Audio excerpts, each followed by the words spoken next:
Now, in surface chemistry, we will see about the preparation of colloids.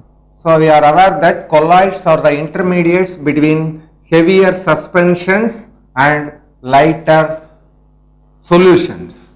So, lighter solutions and heavier medium suspension, intermediate medium is your colloids. So, colloids can be prepared either by dispersion methods or by condensation methods.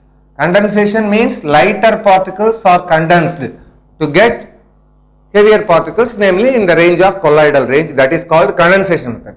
Suspended particles can be broken down, that is called dispersion methods. So, methods of preparation of colloids are broadly divided into two types: dispersion methods and condensation methods.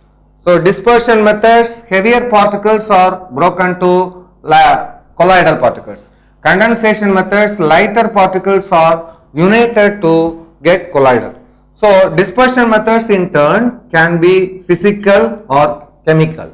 Mechanical method. Mechanical method means using ball mill. Mechanical methods. So, here you can use different types of mills, mechanical agents, ball mills, crushers provided with the jaws, which segregate the material into desired particle size. Then the desired particle sized colloids are separated by subjecting them to the action of sieves or sieving.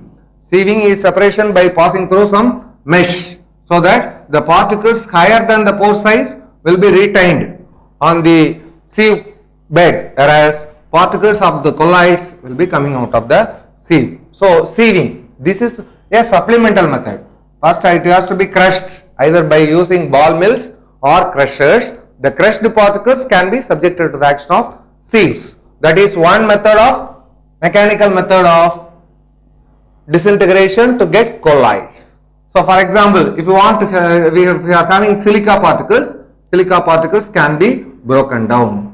So, we have observed that normal sand is filtered through the medium. So, sand is filtered. Here, filtering means it is merely a mesh. So, the mesh, the size decides the particle size coming out of the filtered bed. So, ball mills or crushers are used, followed by sieving or filtering. That is one mechanical method. Second one, electrical method. Electrical method, it is a named method called Briggs arc method. BREDIGS, Briggs arc. That is, an electric arc is produced between two highly charged electrodes. So, you have a DC direct current, one pole is always kept positive, other pole is always kept negative, very high potential of 3000 to 30,000 volts, or in other words 3 kilovolts to 30 kilovolt.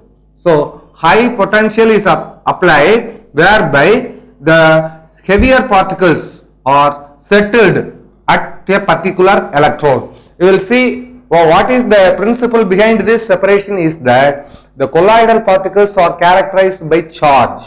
So, if they are having some charge, means they will be moving towards oppositely charged electrodes, so that colloidal particles are made to be moved to the oppositely charged electrodes and settled at the bottom. They can be collected. Here, the electric arc is produced.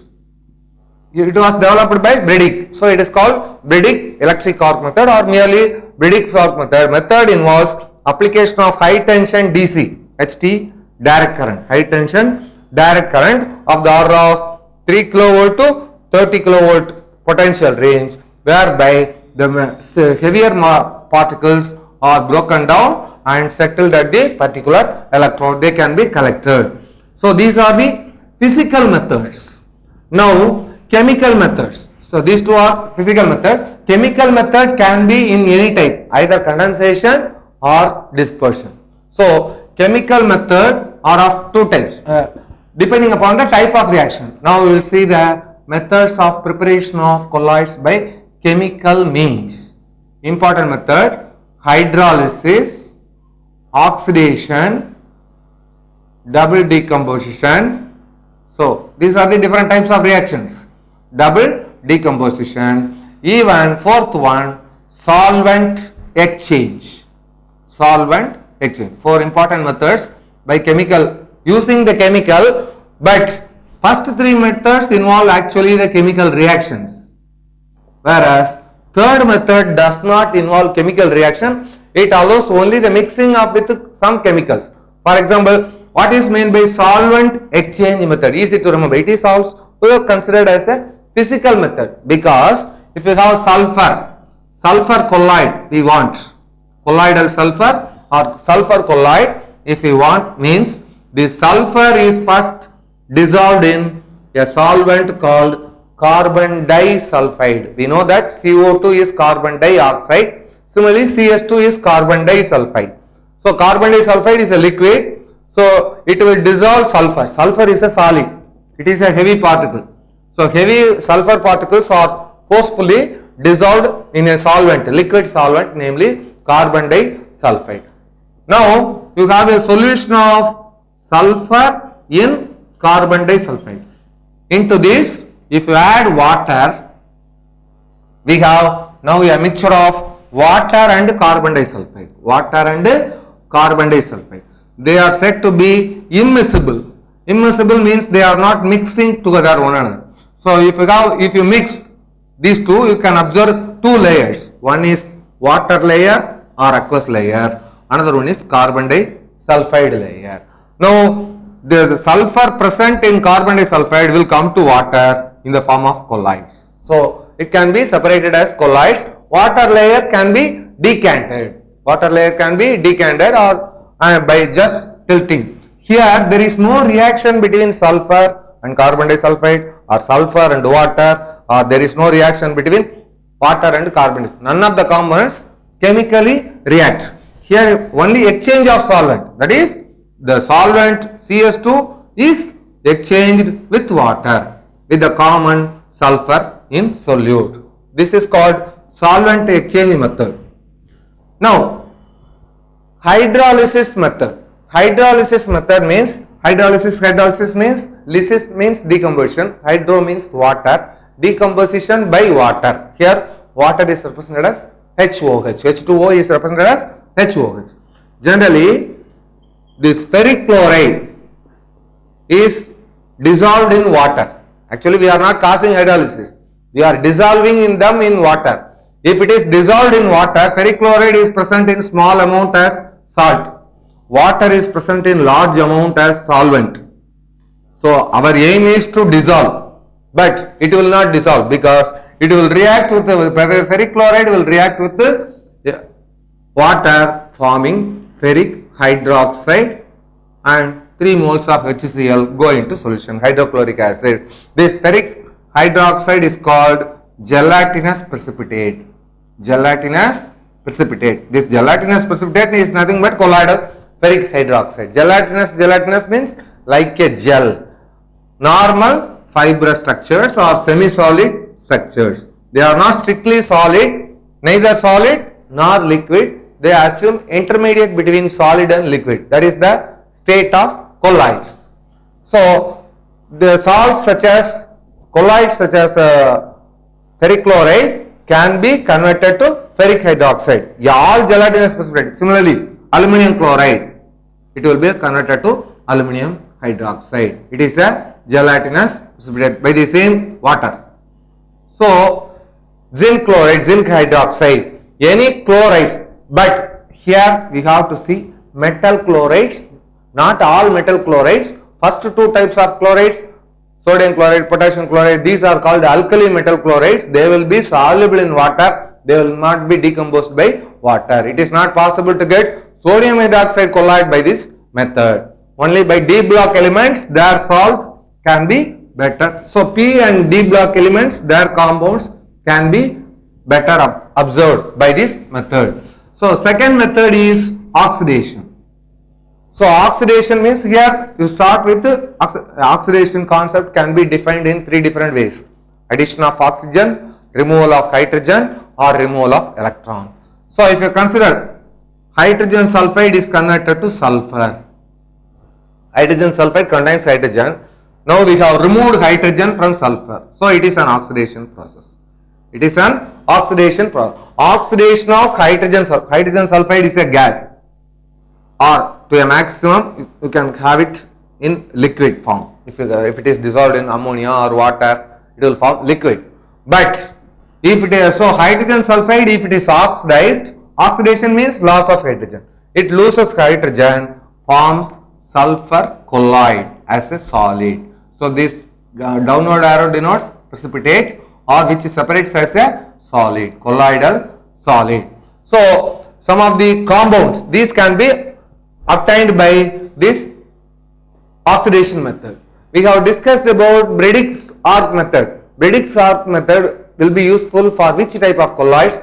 For colloidal gold, colloidal silver. These can be obtained by Brady arc method. Even colloidal sulfur can also be obtained. So in these methods, one and the same type of colloid can be prepared by one or more methods. So Brady arc method can be used for the preparation of colloidal gold or silver or sulfur. This oxidation is not useful for gold or silver, because silver is neither oxidized, gold is oxidized. These are called noble metals. They will not undergo any chemical reaction. So silver compound, we cannot, generally metallic compounds are cheaper, metals are costlier. Here sulfur is a non-metal, so it is affordable. But metallic compound conversion to colloidal metal is a costly affair. It can be converted, but it is a costly affair. That is why it is not recommended for these purposes. So oxidation. Lastly, double decomposition. Double decomposition is a type of method where two solutions, if they are mixed, there is a formation of precipitate. This formation of precipitate is nothing but precipitate means formation of colloids. There takes, for example, any chloride, barium chloride and HCl, any halide, barium chloride and sulfate, any sulfate, and silver nitrate, any chloride. So any chloride salt can be reacted with silver nitrate. Silver nitrate is soluble in water to get aqueous solution. Chloride is soluble in water to form aqueous solution. Barium chloride is soluble in water to form. So these are soluble in water to form aqueous. But when the solutions, when they are mixed, immediately there is a formation of colloids. Barium sulfate colloid and chloride goes into solution. Here silver halide colloids, AgCl, AgBr. So depending upon if you take chloride or bromide or iodide, it will form AgCl, AgBr or AgI. This is white colored colloid. This one is colored pale yellow. That is AgBr is colored pale yellow. Silver iodide is pure yellow. So there is a shade in color. White colloid, pale yellow colloid and yellow.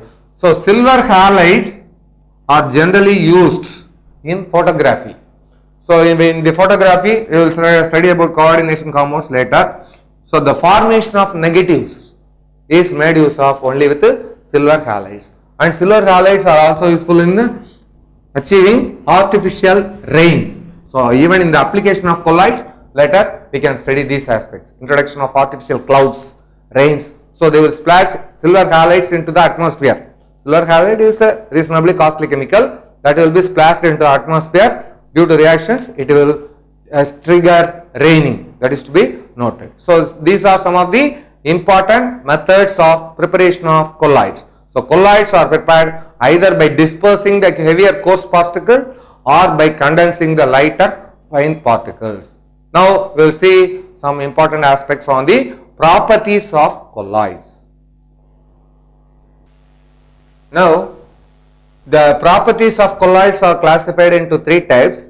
However, before going to properties of colloids, let us discuss this, that is purification of colloids. Colloids, when they are extracted by these methods, they are in contact with undesirable materials called impurities. So removal of impurities from the colloidal system is called purification. So important purification methods of colloids are dialysis, electrodialysis and ultrafiltration, ultra ultracentrifugation. Ultrafiltration, ultracentrifugation. Four important methods. Here dialysis means the colloidal suspension or colloidal solution is made to pass through a semi-permeable membrane. Semi-permeable membrane. Permeable means permeating. That membrane permeates selectively colloidal particles to pass through it, or it retains, so it may selectively allow colloidal particles, or it may selectively allow solute particles, but it will allow only one type of particles. If it allows solute particles, the bed membrane will be rich of colloidal particles. So here the colloidal dispersion is enclosed in a semi-permeable membrane formed in the form of a bag. It is kept for a while. After that, some time the liquid will be oozing out, coming out, and the membrane will be rich of the colloidal particles. It is only purification. So any trace amount of solvent will go out. That is the purification. Purification means removal of trace level of impurities. Not all the major amount of impurities have to be removed, only by other methods. Whereas this is taking, normal dialysis takes place under the influence of gravity. Gravity means Earth's gravity. Slowly it can take place, but it can be forcefully done by the passage of electricity. If electricity is passed through a semi-permeable membrane containing the colloidal dispersion, so colloidal solution is a electrical system. It is having charge. So it will be moving towards the oppositely charged electrodes. Then they can be collected at the respective electrodes. So colloids in themselves are of two types, positive colloids and negative colloids. You will see. So this depending upon the type of colloid, it is collected in the respective electrodes. That is the principle of electrodialysis. Dialysis, these are somewhat methods based on the filtration. Whereas ultrafiltration and centrifugation. Filtration, we know, if it is passed through a filter medium, heavier particles will be retained on the filter bed, lighter particles will be coming out of the filter bed. But the filter bed is made up of very small size mesh. So mesh size, that is called ultra. Ultra means high range filtration. High range means the particle size is very low coming out of this. So the particle size will be reduced by normal filtration will give rise to only salts, which are somewhat heavier particles. Whereas ultrafiltration will lead to the formation of colloids. Here, once again let us compare solution, suspension and colloidal dispersion. Colloids. Here colloids are intermediate between solution and suspension. Normal filtration, you can separate solutes.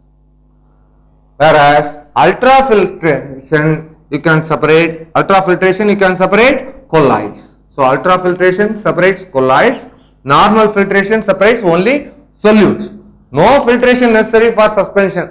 Suspended matter can be separated just by allowing to settle at the bottom. It spontaneously settles at the influence of gravity.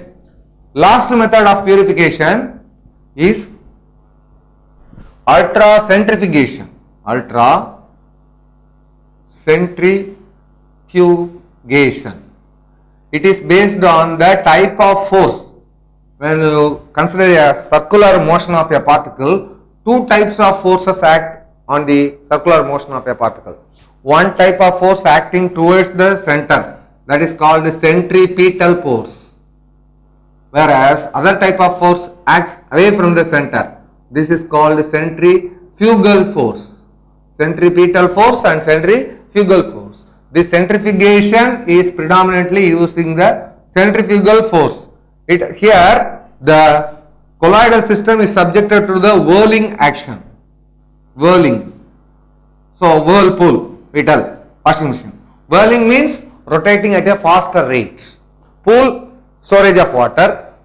Whirl, rotating at a faster rate. So here whirling means rotation at a faster rate. When colloidal dispersion is rotated inside a chamber, rotating chamber at a faster rate, the colloidal particles due to centrifugal force will be thrown out, not out of the drum, they thrown towards the surface of the drum or periphery of the drum. So after some rotation, the periphery or surface of the drum will be enriched with colloidal particles. That is meant by ultracentrifugation. This force is based on the centrifugal force. When the colloidal dispersion is subjected to the action of fast rotation in an enclosed drum, during this action, other particles will be at the center of the drum, whereas colloidal particles will be preferentially thrown out because this centrifugal force preferentially acts upon the colloidal particles, so that they will be retained on the surface of the drum. Then from the surface of the drum it can be removed. So that is meant by this is the method for centrifugation. Even in classrooms, we separate precipitate using centrifuge machine. You will have two test tubes. So two test tubes will be there. One test tube will be some pulley like arrangement. Two test tube will be, so it is subjected to the action of rotation, whereby the precipitates will be settled at the bottom. This is the normal method at the lab, but here it is rotated at the drum. In the construction material, you might have seen construction materials, the jelly, stone, etc. they are mixed, and slurry is subjected to the action of rotation, but it rotates at a slower speed. That is different. Here it will be allowed to rotate at a faster speed, whereby colloidal particles are settled at the periphery of the drum. So these are the important purification methods for the trace level impurities from a colloidal system. Now, properties of colloids. So properties of colloids are divided into three types: electrical properties, mechanical properties or kinetic properties, optical properties.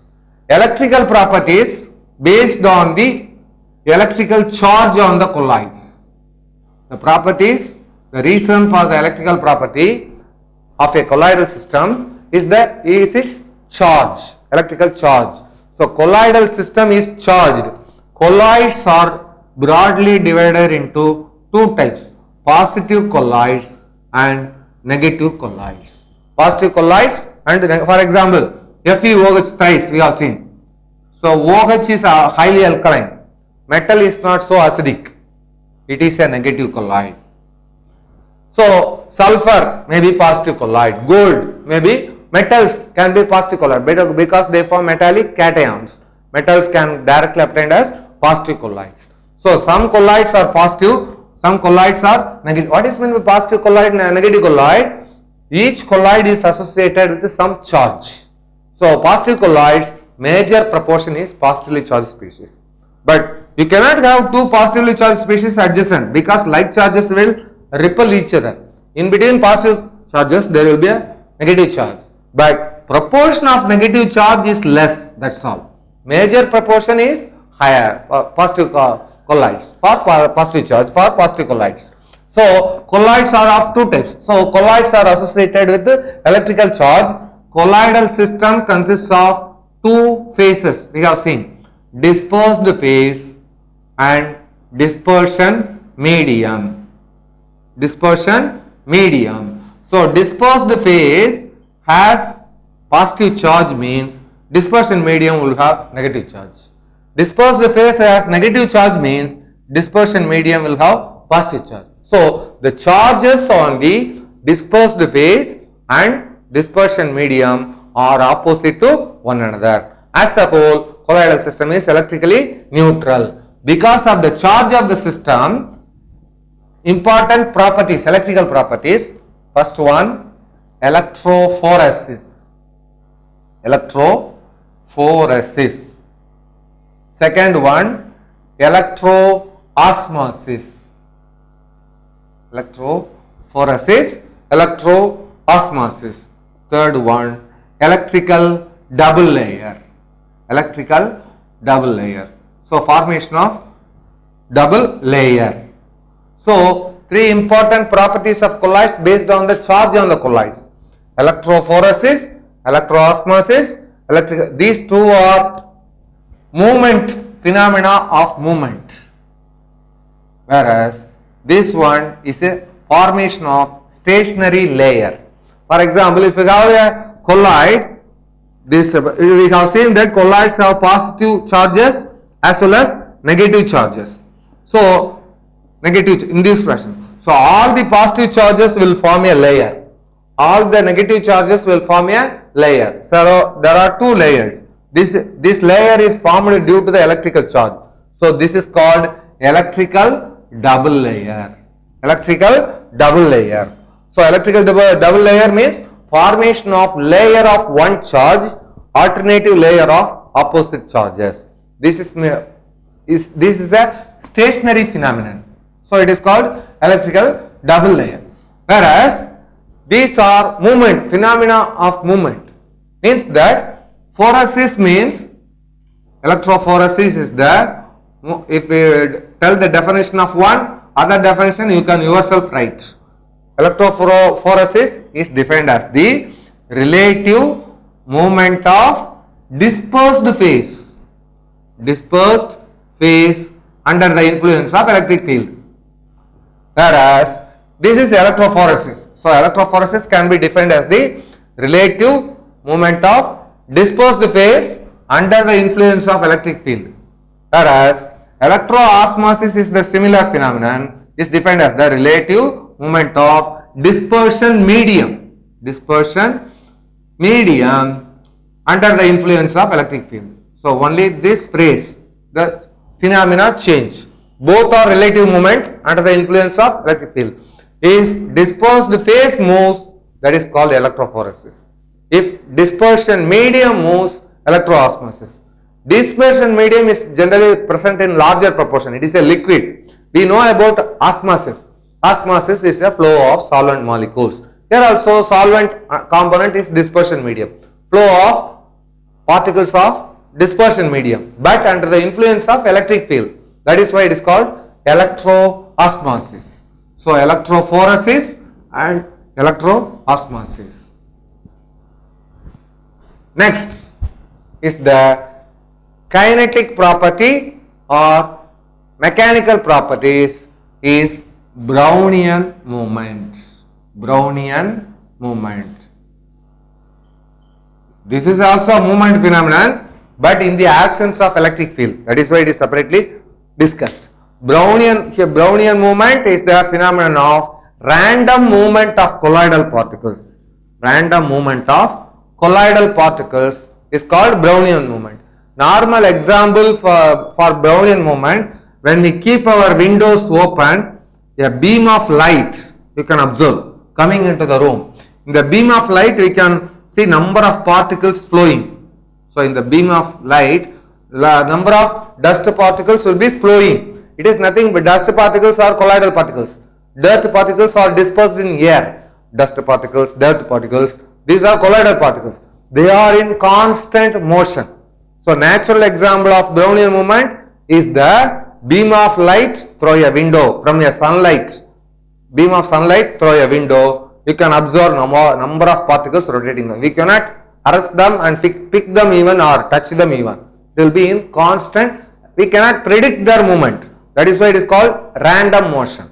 So Brownian movement is the mechanical property, that is, which states that the property is that the colloidal particles are in constant movement. Constant movement in the absence of even electric field, in the absence of external force. Last important optical property is Tyndall effect. So Tyndall effect is the scattering of light by colloidal particles. Scattering of light by colloidal particles. For example, if light passes through a system, light can be reflected, refracted, scattered, diffracted, variety of phenomena occur for light. So light, when it passes through a prism, it is refracted. Light, when it passes through a mirror, it is reflected. Whereas light, when it passes through a colloidal system, it is scattered. Scattering means light rays are going elsewhere. We cannot predict their direction in all possible directions. So the best example of scattering of light by the colloidal particles the questions based on this will be generally asked is only the blue color of sky. So sky appears blue. Why? There is no sky. Sky is not a solid. Sky appears to be a blue blanket. There is no blue blanket. So some region is called horizon. HOR. So distant sky is called horizon. If we aim at touch the horizon, we cannot touch. We can keep on going. We can keep on going. But there is no blue blanket. But to our eyes, there is a blue blanket appears because the atmospheric colloidal particles, they scatter sunlight. So sunlight reaches the earth through the atmosphere. When sunlight reaches the earth through the atmosphere, the particles, colloidal particles present in the atmosphere scatter the sunlight. So this because of this scatter, why the scattered sunlight means why should it appear blue? It can appear in any color. Question may ask. That is that of all the rays of light, Vibgya, violet, indigo, blue, green, yellow, orange, red, blue is the most scattered. Blue is the most scattered light. So it is a composite light. Sunlight is a composite light. Visible and X-rays, every type, UV rays, every type of light is present in sunlight. Among the visible rays which are visible to our naked eye, in the visible rays, the blue component is the worst scattered or most scattered. That is why sky appears blue. So the reason for the appearance of blue sky is the Tyndall effect. So based on this, questions will be asked. So these are some of the important properties of colloids. Now we will see some more aspects about colloids in particular.